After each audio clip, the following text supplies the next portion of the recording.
Vamos agora com o nosso melhor. Está chegando Estevão Daltro. Seja bem-vindo, Estevão. Muito boa tarde para você.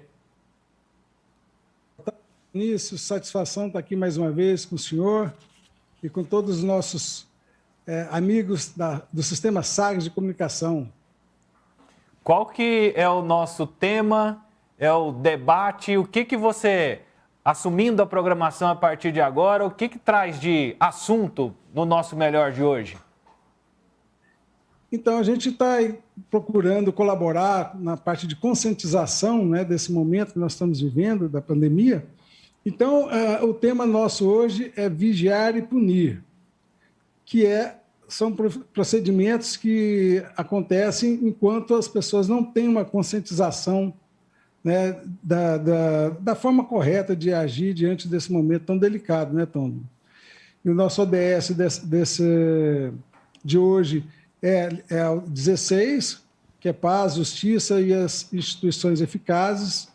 Então, a gente continua fazendo esse trabalho aqui de falar de temas importantes e que possam ajudar as pessoas a ter escolhas mais responsáveis, né?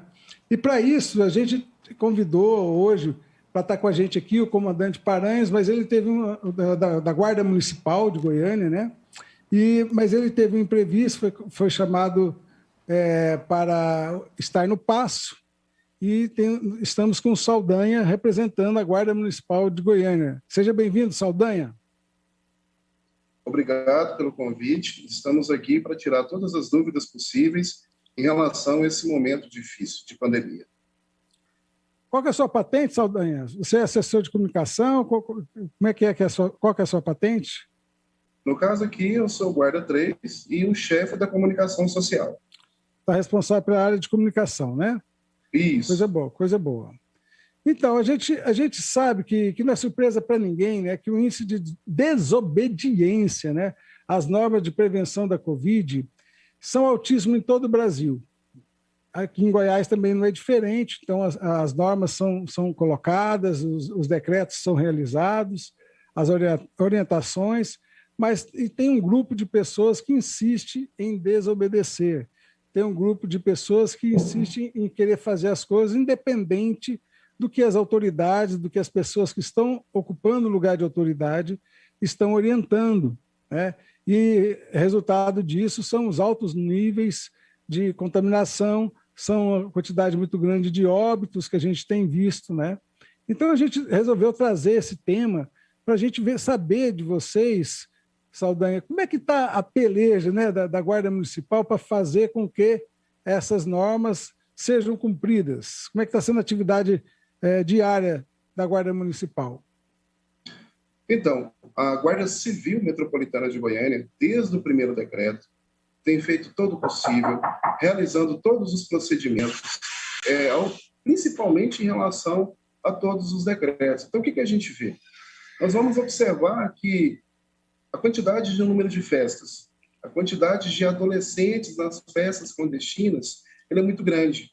E esses adolescentes, eles acabam se esquecendo que nas suas casas tem pais, mães, avós, tios e outras pessoas que também compõem um grupo de risco. Mas eles não estão preocupados com a Covid, a gente até assusta e acredita que eles nem estão aí acompanhando a mídia, porque o papel de vocês é fundamental, porque vocês levam a comunicação, levam a orientação para todos os seus ouvintes, as pessoas que são ali, estão com vocês, estão acompanhando, mas eles ignoram. Por isso que os índices cresceram tanto. Não é somente uma questão de educação, passa por isso, é uma questão de egoísmo tão grande que as pessoas acabam não se importando com aquele que está do lado. Então, a Guarda Civil, a Central Covid-19, que ela é composta pelos agentes, pelos fiscais da AMO, pela Vigilância Sanitária e também os fiscais de postura, tiveram que se desdobrar durante todo esse período para tentar ali controlar o índice do Covid-19. Na semana passada, nós tivemos aqui um tema que a gente está levantando vamos dizer assim, essa interrogação, né?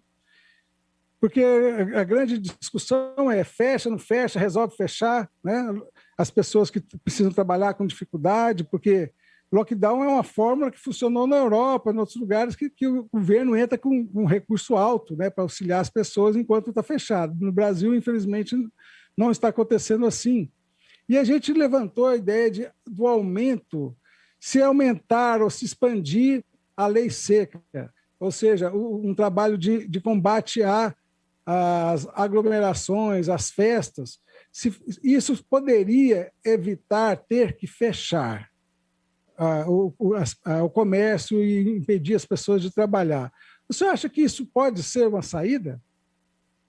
Então, diante dos números que nós temos, diante da nossa experiência, a gente acredita que toda medida que o governo tome, seja ele a federação, o estado ou o município, tudo isso é baseado em pesquisas, pessoas que estão ali à frente do processo de contenção dessa doença. O que nós observamos é que, quais foram os principais acessos? Primeiro, as festas clandestinas. O segundo momento, as distribuidoras de bebidas, que antigamente eram apenas distribuidoras de bebidas.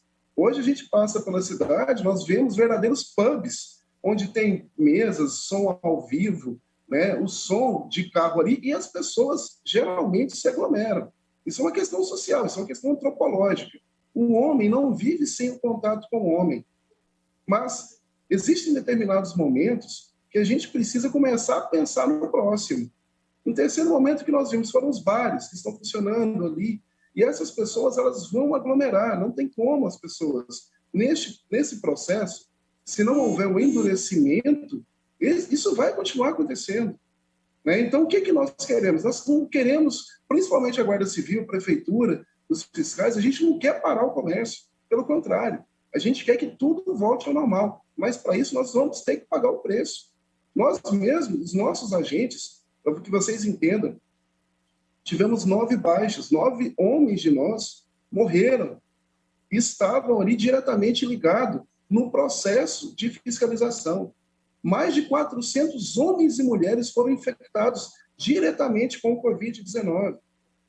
E olha que o nosso papel é de fiscalizar. Assim como dizia Hobbes lá atrás, o homem, ele é lobo do próprio homem. Então, chega um determinado momento que nós temos que assumir as rédeas, senão a gente vai acabar tendo baixas muito maiores. Porque antigamente, nós tínhamos o quê? Nós tínhamos números, né? Hoje nós temos nome, CPF, comprovante de endereço, e são pessoas da nossa família que estão passando por isso. Agora eu te pergunto, Saldanha, essas 3 coisas que o senhor colocou aí, que são de maior nível de contaminação, né? Todas estão ligadas com a tal de bebida, né? A bebida que é o mote, né? As pessoas não saem para se reunir, saem para beber, né? Se tiver gente, bem, mas se tiver, às vezes você passa na frente da distribuidora, a pessoa está ali bebendo sozinho. Então, assim, eu estou trazendo, levantando isso em alguns lugares que eu tenho conversado.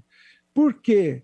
Porque a gente vê que realmente essas pessoas não usam máscara, não respeitam distanciamento. Imagina uma festa que todo mundo depois tomou todos uns goró, se alguém vai respeitar distanciamento, né? Agora, será que não tem um sentimento de impunidade? Quais são as punições que realmente vocês pegam uma pessoa em flagrante?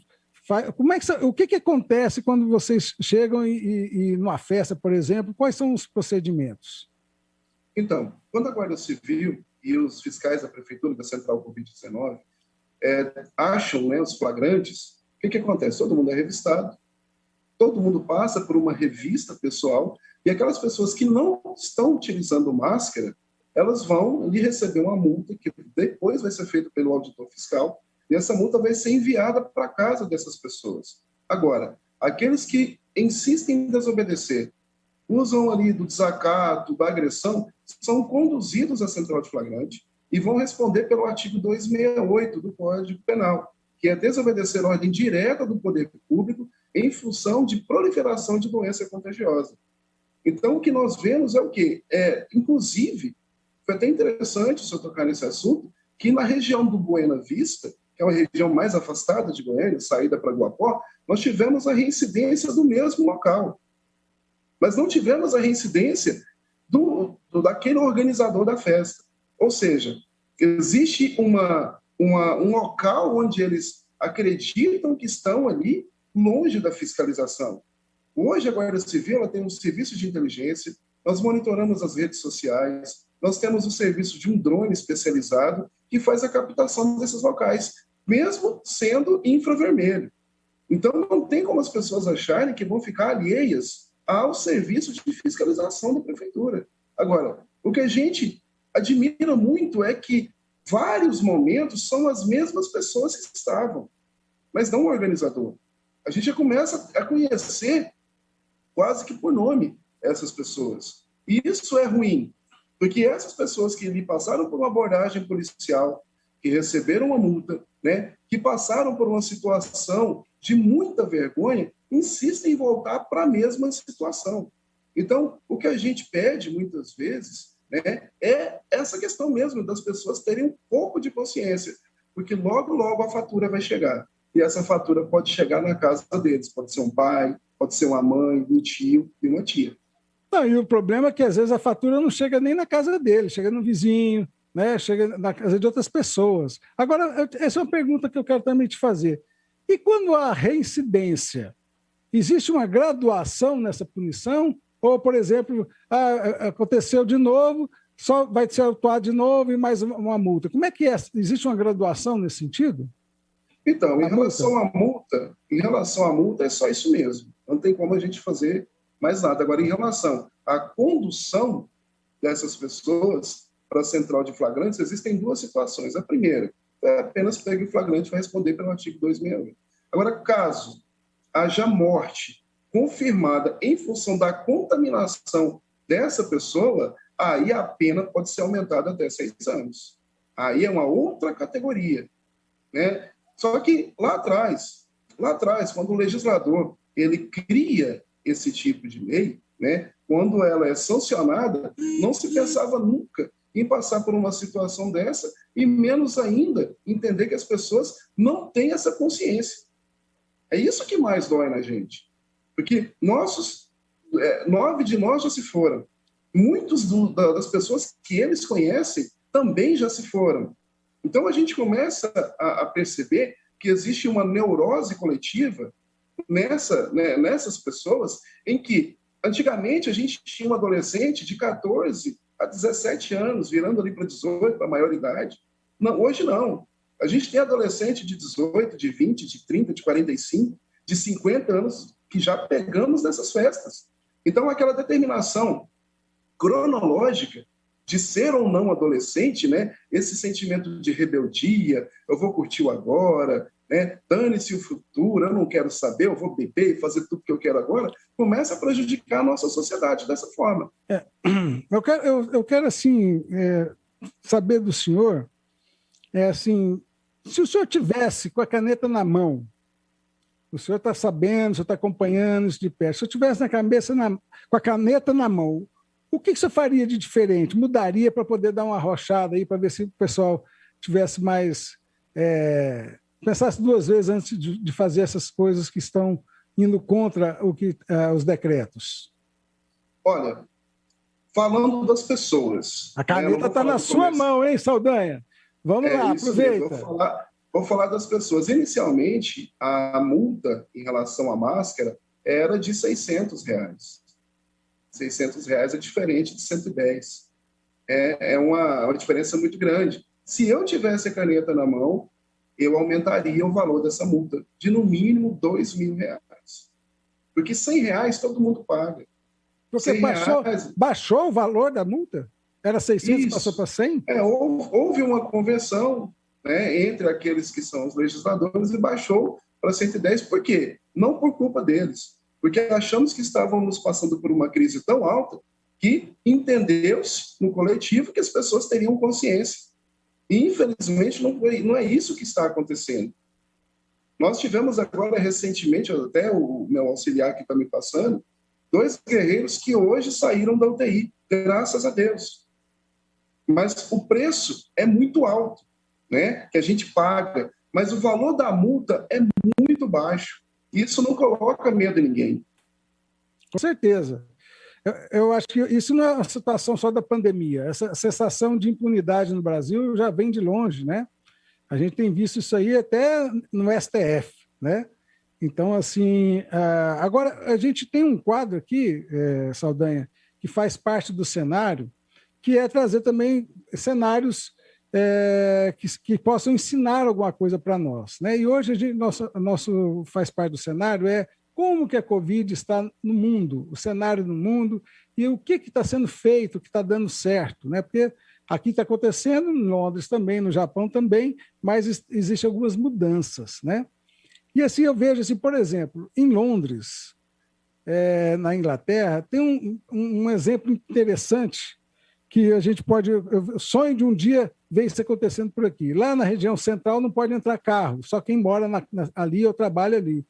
E as pessoas que entram de carro ali, não tem ninguém que vai lá com guincho para tirar o carro, não. Sabe o que eles fazem, Saldanha? Eles vêm com uma trava, isso eu vi pessoalmente, eles colocam uma trava na roda e vão embora, e deixa lá. A hora que a pessoa chega para poder pegar o carro, está lá a trava. Aí ela tem que ir lá na delegacia, tirar o boné, tomar os cascudos, pagar a multa, todos os procedimentos que tem. Agora, se acontece de novo, o cascudo é mais duro. E aí, com isso, eu falo assim, por que funcionam as coisas? Porque lá tem lei, aqui tem lei também, mas lá realmente o negócio é mais rente. Então, a provocação que eu faço, você não acha que esses legisladores, até a Guarda Municipal, a Guarda Civil Metropolitana, a Polícia Militar, porque eu vejo muitos amigos meus que pegam, como o senhor disse, pega a pessoa, já fica até amigo, né? Já pegou de novo 2, 3, 4 vezes, no outro dia está na rua, né? Será que não está precisando uma reforma no sentido de trazer realmente recursos que possam fazer com que as pessoas tenham mais receio, tenham mais medo mesmo, porque essas pessoas é só no medo mesmo, porque de conversa, de falar, a gente fala aqui o dia inteiro nas sagas. A mídia fala o dia inteiro, o governador fala o dia inteiro. Mas e aí? Você não acha que precisa dar uma reformulada nisso? Eu acredito, sim, e de forma mais urgente possível, porque assim como a Guarda Civil, Polícia Militar, Polícia Civil, Corpo de Bombeiro, juntando todas as forças policiais, nós tivemos muitas baixas. E essas baixas só ocorreram porque nós estávamos ali no nosso cumprimento, né? No cumprimento do nosso dever legal. Então, eu acredito que eu posso falar também, assim, de uma forma geral para todas as forças, que o nosso papel a gente faz, só que o funcionário público, ele só vai agir de acordo com a lei. Então, nós somos os agentes ali que fazem a lei funcionar. Só que essa lei precisa ser um pouco mais enrijecida, assim como o senhor disse, que vai chegar um ponto em que nós estaremos ali agindo, fazendo o nosso papel, e eles vão dizer para nós, não, amanhã eu saio.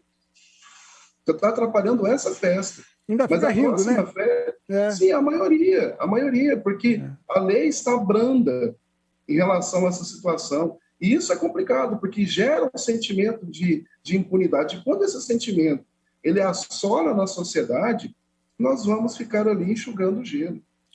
Então, só reforçando, todas as forças estão de mãos dadas, estamos fazendo o nosso máximo, nós saímos de casa para trabalhar, principalmente nessas operações, nós temos um procedimento de chegar em casa, não encostar nos nossos familiares, já tirar a roupa, colocar em separado na máquina de lavar e tomar um banho, fazer toda a desinfecção para que nós estejamos ali em contato com os nossos familiares.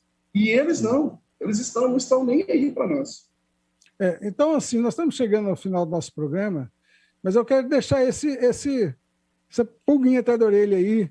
Quem sabe o senhor, o comandante Paranhos, junta as lideranças das forças de segurança e vão atrás do governador, vai atrás de quem é que for que tem que fazer essa alteração. Eu me comprometo aqui, no próximo programa, eu quero ver se eu trago mais alguém para continuar falando disso, porque não é justo que as pessoas de bem fiquem passando risco por conta desse tanto de gente negligente, né? E a gente ficar com um cara de paisagem para isso não é justo, né? Então, muito grato à sua participação, viu, Saldanha? E deixo um abraço para o comandante Paranhos. Quem sabe na próxima semana ele possa vir, ou alguém que a gente possa trazer para falar um pouco mais desse assunto, tá? Eu que agradeço, com certeza ele estará à disposição, é um assunto pertinente, é um assunto atual, e que, através da rádio de vocês, poderemos salvar vidas. Nós agradecemos. A gente acredita nisso.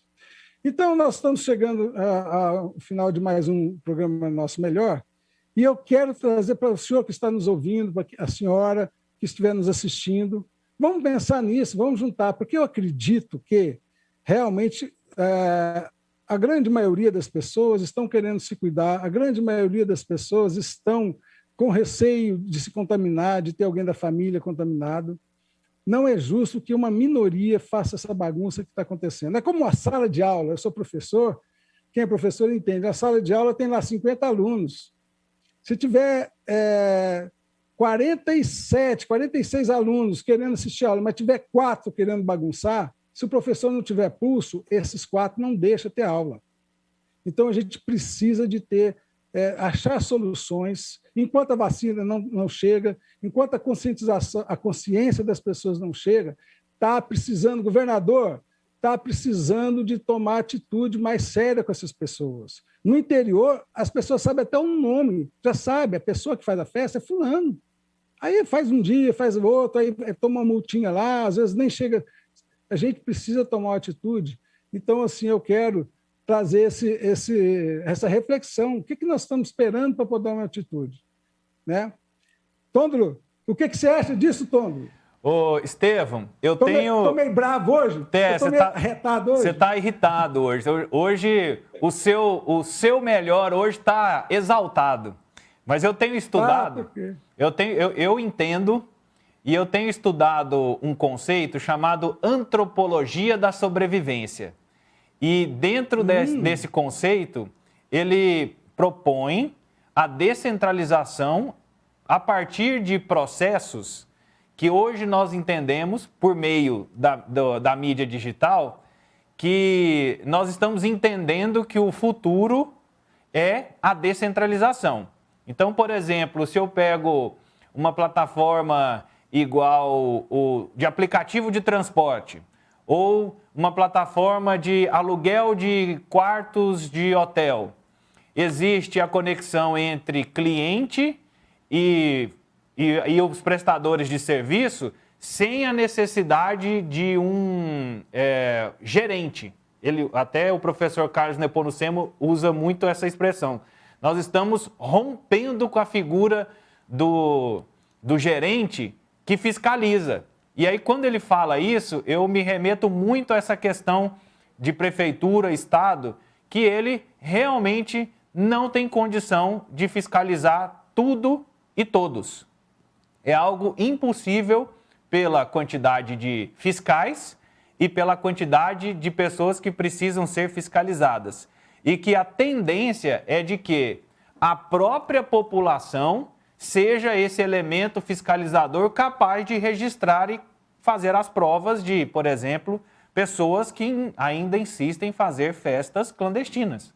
Né? Recentemente, vi até uma reportagem da Dilis Água aqui no Sagres Online, o mesmo lugar foi fechado 5 vezes na saída de Goiânia para Goianira, onde já foi fechado 5 vezes durante a pandemia. Né? Então, só fechar não basta. Então, esse processo... então, assim, eu fui nesse conceito porque ele me instiga muito, né?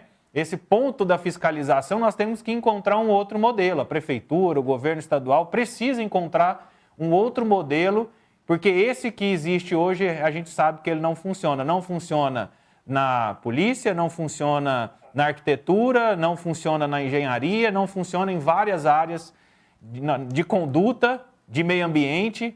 Então, plataformas descentralizadas podem resolver esse processo e que se torna um grande desafio, viu, Estevão? Também eu penso como você, eu acho que precisa do povo, a hora que o povo todo estiver fiscalizando, mas aí tem que ter os recursos, né? Vamos dizer que tivesse um aplicativo que eu sou voluntário do meu bairro, né? Você lá do seu bairro, nós estamos todo mundo de olho.